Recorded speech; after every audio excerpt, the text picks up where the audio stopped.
All right, Sean the Dirt here, and Tanner Holmes joins you right now, and we're getting busy, getting ready for a really busy stretch. And Tanner, how you doing? Yeah, doing great, man. Just super ready for what we have ahead. I think my schedule was 10 races in 16 days is how that pans out. Basically I start in Chico obviously this weekend, but then just a few days off before Fastest Five and Dirt Cup, and just a great time of the year. Great time of the year to be from the Northwest as well. Yeah, so this weekend you're in Chico, but you're in the 21T, right? Yep. 21 car Friday, Saturday. McFadden's going to show up on Saturday. He's going to go back with the team. They kind of have stuff going on at the shop, right? Obviously, to have his equipment ready to go. I head home, finish my equipment's basically ready because now we've been off for a week and a half. We just got to fire up some stuff, and now we got the 410 in the car. Be our first 410 race on Wednesday. First 410 race on Wednesday, but super ready to go. And yeah, just like I said, feeling super fresh for everything I have ahead. Yeah, no, you're a lot of the guys that have experience. You do have a lot of experience at these tracks that we're going to be coming to here in the next the next 10 days, but at least the next those fastest 5 days, and then the 3 days at Dirt Cup. You're probably one of the most experienced drivers at those races, aren't you? Yeah, no, I would say so. I think I think of Medford and I think of Cottage Grove. Willamette doesn't have as many races they used to. So, I mean, I have experience, but, not, and I probably don't even have 10 races at Willamette. But still, obviously, even having a handful is very helpful. Grays Harbor is a place where I feel like the playing field's a little more even too, because obviously you have a lot of Washington guys that have been there. But yeah, I definitely think of those first couple of nights as a real opportunity for us have our race car dialed in and just jump right into the action, full swing, and really be able to, have that speed out of the box, which is so important, right? To qualify good, get yourself in a spot in a heat race where you haven't, you qualify good enough, you don't really have to do much in the heat race to then get yourself in the dash and then start up front. And it's kind of like you have a chance to be better between the heat and the dash to be ready for the feature, which is very important. Yeah, so now you're coming off the first night of the Medford, you're coming off as the defending champion of that. We only got a few of the laps in there, and it was like kind of a tough deal. Which we talked to Angelique Bell a couple days. We talked to her yesterday, so about her story there. So, but you got in some of those, but you are the winner of that race. Yeah. So that's your home. That's technically your hometown. For sure. Yeah, no, that's home for me. So I think, it's a standard NARC show, right? I think it pays like $5,000 to win, but I would say that's one of our most important races of the year. Just we have the most amount of fans there, hometown friends, family, everything, right? So that's where I won my first sprint car race. Technically now where I won my first 410 sprint car race, probably the only place I'll ever win a 13-lap sprint car race. The whole list goes on, right? But no, but still, and yeah, that was a really unfortunate deal how that all played out last year. But like I said, still we won, or we were in position to get the win that night. And so that was all cool to how it played out for us just the night that we were having. And so definitely would like to go back there this year and finish off the deal and show too that, we are capable of winning that race and getting it done at our home track. And then Douglas County Dirt Track. This will be the third year on that that tour, and you, of course, another track where it's not very far from Medford. So you have and all the Oregon tracks. You're an Oregon racer, so you have a huge, and even Washington. And I mean, let's be honest, the whole United States, everybody knows who Tanner Holmes is, probably, if you're a dirt track racer. So let's be totally honest here. But when you get to the Northwest, it's probably ramped up just a little bit because you are one of ours. Yeah, no, I think so, and I'm proud of that. I'm that's why also the whole week means a lot to me, right? I'm here. I look at it as the opportunity to defend home turf, right? There's what we would call the California invaders into the Northwest area, and I think that sometimes the Northwest doesn't always maybe get the credit for, maybe there's not a lot of us drivers up here, maybe compared to some areas. And I know Skagit and some places are really trying to grow that and get more drivers and, get the sport back in hopefully a direction that is growing it. So as one of the few guys that is very fortunate enough to travel and stuff, I'm here to defend home turf. And I want these guys I want to have, I think sometimes people get mistaken as racers. I want all the best guys there. I want the best guys there. So then, hey, if we're able to beat them, it was we were the best guy that night. And it's not going to be easy. I think this could be one of the tougher fields we have of guys traveling up. I think the Fastest Five is a growing speed week, which is really cool. it's nice to have, and it's good for the state of Oregon and Washington because, we don't, Skagit, like I said, they have their sprint car racing, but everywhere else is maybe lacking a little bit. So I think it's just a good chance to get people excited and hopefully show it to new fans and therefore allow for more sprint car races in the future. Yep.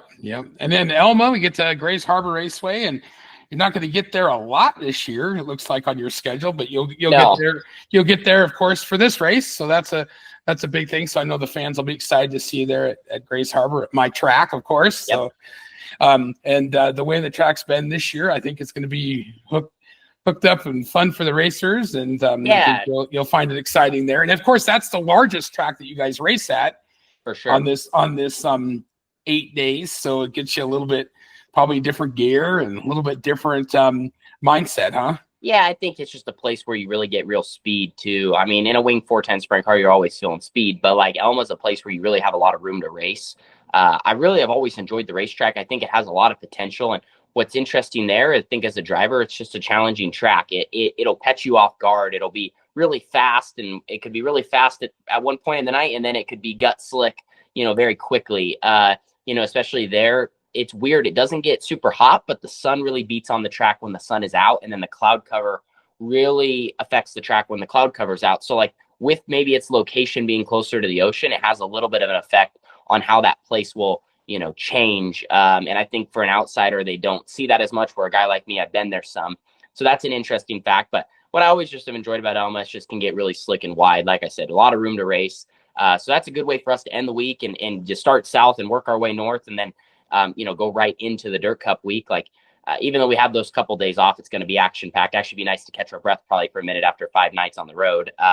But yeah, no, like I said, I'm pumped. I really like how, there's not a lot of driving involved. We just get to go track to track to track and go race. And just really hoping that each place is able to kind of, prepare their surface, give us good track, put on a show for the fans, and, sign everyone back up again for the next year. Yeah. And Elma, I think the other thing that people don't realize with Elma is that when the sun's out in a certain time of the day, first of all, the sun can get you. And, it can be visually a problem. But the second thing is it can be completely different conditions in one side of the track than the other. The way that the way the walls are, that 1 and 2 get the shade, and 3 and 4 is like really blazing sun. So I don't think people realize that you can have 2 completely different conditions on the same racetrack at the same time. Definitely. Yeah, no, like there's a lot of times where 1 and 2, you can still run it really hard. And then 3 and 4, you'll see guys just fading, like as we go through a qualifying session or whatever, and they'll just start sliding more and more off the corner or spinning the tires. And like, that's tough. And like you mentioned, that's all directly from how much sun is hitting the center of that corner and, basically half the backstretch, most of the backstretch. So, there's just always so much going on. That's what's cool about what we do is like, that's the little details that, you always hear the common fan that's drinking beer in the stands that, doesn't really maybe know exactly what's going on, but there's a lot more going on than what you see with the eye. So, all these tracks coming up are going to be really cool. And I think they're all kind of unique in their own ways. They're all different. And so I think that's, kind of also why maybe with a speed week like this, it's a chance for multiple drivers to win because, some are going to excel at certain places and others it's going to be more challenging. But for us, we kind of have our notebook and we're going to try to stick to that and keep our car up front.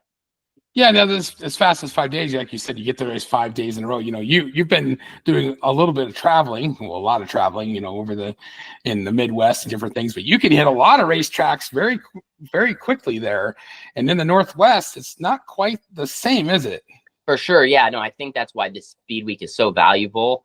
And then, like I mentioned earlier, like it's a chance for like Southern Oregon Speedway. Like, I don't know if they have any, like they have some local limited races and like a lot of tracks have like the limiteds or the sporty class kind of running some, but like, Medford doesn't have any 410 shows or I don't even think they have a 360 race. Roseburg just has a handful of 360 races. Willamette, I think this is their only race of the year.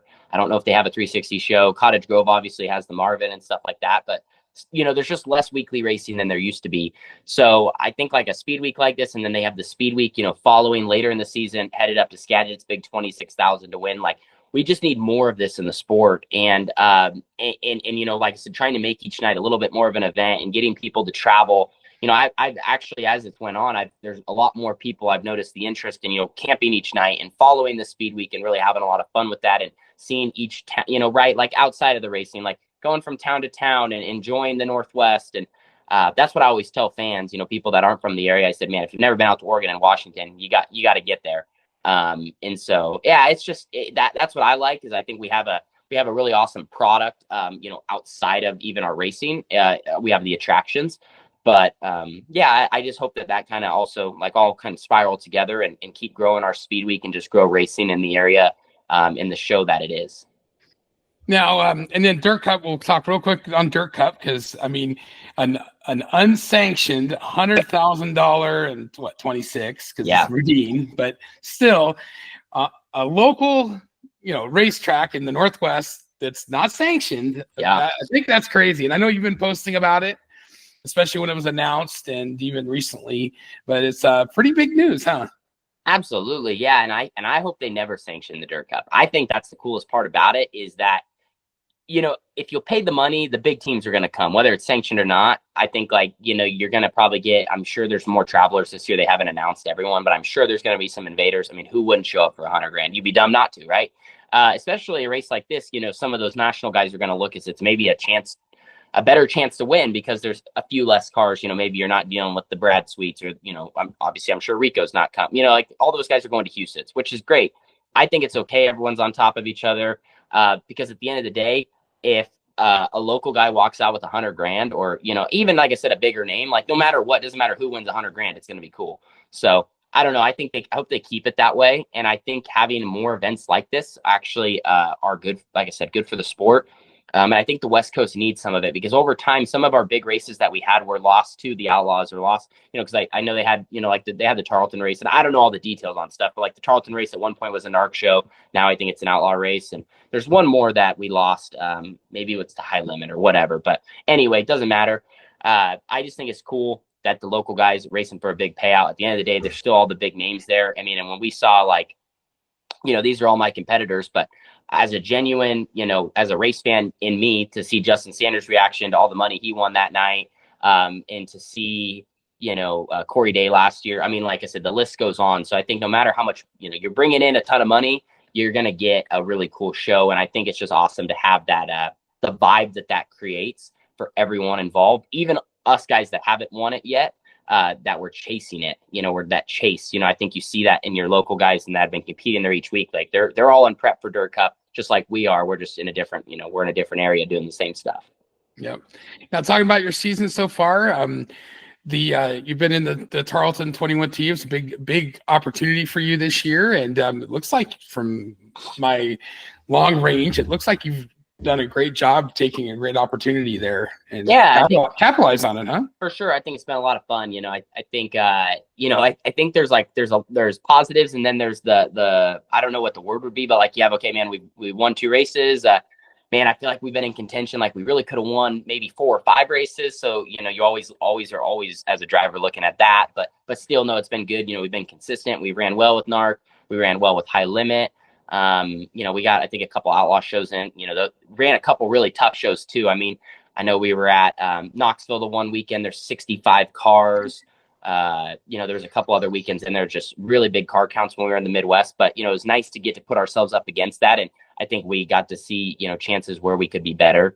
It's been great. And also just working with Drew, Nate, them, embracing Carly into the operation too, and having her role. I think it's just been awesome. I mean, all good things to say, and, definitely look forward to my time rejoining them at the end of the season. I feel like I've been one of the best drivers I've ever been in my career, in moments running their equipment, and a level I found in myself, just being able to run a certain pace and beat guys and be in contention.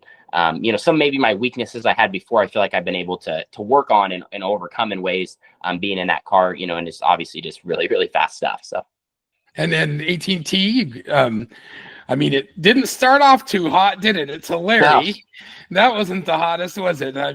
But you did have a great race the last time it was out at the Marvin, huh? Yeah. So what would the saying? Sometimes things get worse before they get better. So like things got worse for a second there. We crashed the 2 nights, and the first night, obviously, I take responsibility kind of more for what happened. The second night, just in harm's way situation. Luckily it didn't tear up more stuff, and then bounced back with 2 good nights at Cottage Grove, which ended up kind of back where we were. And I think it's, for some fans, it'd be hard to kind of think like, well, man, like, you would think you just hop in your own car and be fast right away. And that can be the case, but things are just always changing, right? So like that wasn't like a car we ran last year. It was a new frame. You know, it was a newer car we put together. And sometimes it just takes a night or two to get on it. And then it doesn't help when you go wreck and then, you know, wreck and then you're wreck again and you're trying to fix and like you just need a reset. So for us, like I feel like it took us to get to the end of the Marvin weekend to like to have the speed that we had and the comfortability and the changes that we made and then how that made me feel in the seat. But that's kind of just what we needed. We needed a weekend like that. And that was why we really wanted to, you know, some people had asked like, oh, would the 21 car come up and run some of those races and stuff like that? And obviously that would have been great if they wanted to do that. But for me, I actually wanted to try to have nights in my own equipment. If I'm going to run it all summer, I don't want to just show up to the speed week and then you're working out, you know, little bugs and stuff, right? So us not having the seat time in that car specifically did take us a minute to figure out and just get everything back to where they need to be and where they, you know, finished off last year. And then now I feel like we're there. And we're totally prepared for what we have ahead for Speed Week. And the chassis could be different. I can't remember if you guys run a different chassis than what Tarleton runs. Yeah, just things are different than from our car to their car. And sometimes too, like, I mean, like we run triple X's and they make a great car. And just sometimes like when cars get built and there's no explanation really to it, you could build one car and you build the other. And sometimes they just take different recipes, right? That's what I always say.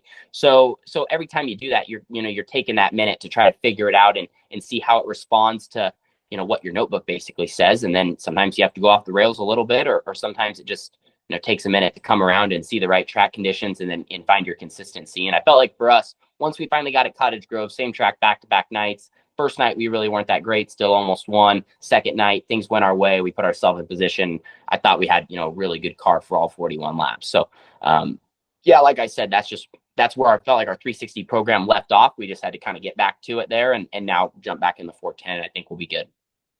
And, you know, we'll talk the YouTube channel. Of course, yep. You're kind of known as the guy there. I know you probably hate to be known as that guy, but that's, you know, you've done such a great job with that. If somebody ever clicks on your YouTube channel and they ever go oldest videos, yeah, I don't recommend that.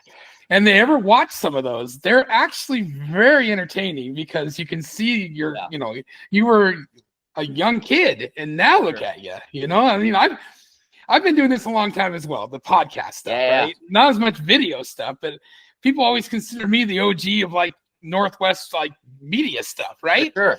And you're like the OG of YouTube stuff, right? Yeah. So I mean, cool. You and I kind of have parallel parts, right? And I remember interviewing you the first time at Elma, and I was like, man, that guy is polished, and he is not that old, you know. And but yeah, like, you know, it's very awesome to see, and you're still doing. You have this formula, and it's just awesome because I make sure I watch them. I watch all these videos, and even when you do it like a travel video, you had like the worst travel video or the worst travel luck a guy could have going to Charlotte to run the cart, and the video was still very, I mean, entertaining. From the goodbye heart is very hard at the beginning. I thought that was very good. I thought that was really nice, because that gave a little personal touch, and then everything else there. So talk about the YouTube channel. How's that going? It seems to be going really well on my end. How's it going for you? Yeah, no, it's going great. I mean, it's just kind of the grind of things, right? I mean, the YouTube, what I always tell people, it's kind of like this, I don't want to say never ending, but you're just always, you know, you're just taking each step in video after video after video, and trying to also take it all in and, like, you know, like I said, make a good piece of content, but also you're just sharing, like I said, what is real for you and your experience. And that's what I always try to do. I think it's very easy in today's day and age to kind of, okay, you're like making something look this way or make something look that way. And I really don't try to go down that path. It's like, here's our race team. Here's what we're trying to do. I've set our goal, at least for the last couple of years, like at least when I'm in my own program. And if I'm focused on my own program, like, you know, this year I was very fortunate to have that opportunity with Tarleton. So I don't want to say it, I absolutely didn't like take away from me trying to make our team a national sprint car team. It was a chance to improve it, you know, to be with a really good operation and then take that back to my own stuff, or if, you know, there's a future to continue racing with Tarleton, right? But that's been my goal, is like, you know, how can we get the 18T to maybe the national level to where it could compete? and I have that have that like that ride per se, because in today's day and age it's really hard to have really hard to have a good consistent ride. You see guys go a season or two and then hey, things go south and then the seats start changing around. So back to the YouTube question, like that's just always trying to show all the real aspects of it. And it's been great. We, like I said, we're probably still posting, we're probably on track 2, 3, 4 videos a week. And I'm hoping to continue actually to improve things. I got some good help coming in for the entire summer, so that's going to be a lot of fun. Just Great. A lot of it's on my own on the content side of things, and then just like grabbing help where I can. But it'll be nice to have like someone that's with me to really help create the content. Because my goal on race day is like from 2, 3 o'clock on, man. Like I need to be I'm a race car driver, and that's what's most important. And the video stuff, it kind of just falls into place. But yeah, and that's really what I've put more focus into more than ever the last season or two. It's just like, man, improving as a driver and letting everything else, like I said, kind of just do its thing. But it's been really cool, and it's obviously allowed me to get to where I'm at today. So I wouldn't be here without it. So it's key. It's a key, and it's a key part of my life. And I just been very blessed through it to have it and also gather a community of support and people that follow along with what we do. And we want them to feel like they are here because, like I said, without them, we wouldn't have gotten here. So it looks like for the AT&T sponsors wise, you've got a lot of the same sponsors on there that we've recognized from before. And then you changed the color to red, which is, you always kind of switch it up on us, which is, it's always fun for the announcer once we figure out. Once we figure out what you're doing, we kind of got it locked in, so that's good. And then so talk about your sponsors a little bit. Who do you got riding with you? That's kind of your I guess OG sponsors, and then you got some your new ones too, right? For sure, yeah. So I mean, like to start with the red thing, that all kind of came about too because of my QRC, my owner in the Outlaw Kart, Jimmy Ellich, he loves the red. And so he always calls our karts Ferraris. And so it's actually fun. We have a Ferrari shirt coming out that we kind of did. Oh, sweet. The theme of the red of our car, because, and also too, we always want to have something that's really, because in the past I've had cars that are darker, and it's funny me talking about a car standing out because I drive the Charlton car, which obviously that car is kind of difficult to see. So I'm like, all right, I want to be the opposite. We'll try to, because if my car's not bright enough, the fans will tell me, and I just don't want to hear that all the time, how I can't see your car. So it's going to stand out. No one usually has like an all red car. So did that. And yeah, we just, a lot of great support from a lot of the, we've had new partners and like you said, similar, Shane DeWald Trucking, Legacy Builder Supply. Those are 2 big partners on Fast 4 Media, Epic Custom Lighting.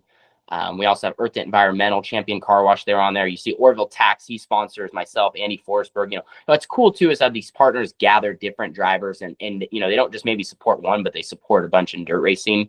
Also have QRC, Vienendahl Trucking, JFE Group, which that's like an Australian-based company. So they got a lot going on over there. A couple other Oregon sponsors, Sisters Meat and Smokehouse, which they got a really cool product up in Oregon, just north, kind of like by Willamette. Out in the Sisters area, Lentz Machinery, Diamond Roofing Company, ABC Powder Coating. We also have an engineer group out in Knoxville, Alender Butsky Engineers, Pit Stop USA. And I think that's about it. I think I covered them all. I have to look at the car to double check, but no matter what, we just got a lot of great, and we have companies that join us from time to time for the fastest 5 days in motorsports. Central Welding Supply, they're a company down here. They're going to have all 5 nights. So we just always try to, bring our partners along for what we're doing. And without them, I definitely, so I talk about the YouTube channel, but another sector is, and I mean that without my partners, like I would not be racing. So it's, very thankful. Family, partners, and YouTube, huh? Yep. It takes everyone. It does. And, I think it's easy to get so zoned in on everything, but it's nice to take a step back and be like, wow, obviously, and a lot of race teams are like that too. It's not just one person. It takes everyone. It's really hard to do what we do. And I'm not saying like just us, I'm saying all the teams, right? Like all these teams to come up and run a speed week and, they're taking multiple days off of work, staying in hotels, sleeping in their car. I don't know. Right. Like some people go to the extreme, and I respect every bit of it because it's really hard to do it. But like I said, we all kind of share that same common passion. So. All right. Well, thanks for the time, and we'll see you in Medford. Yep, absolutely. At Tanner's home. Thank you. Yeah, no, hopefully we're in victory lane. All right, man. Take care. Thank you. This is Sean, and you're in the dirt.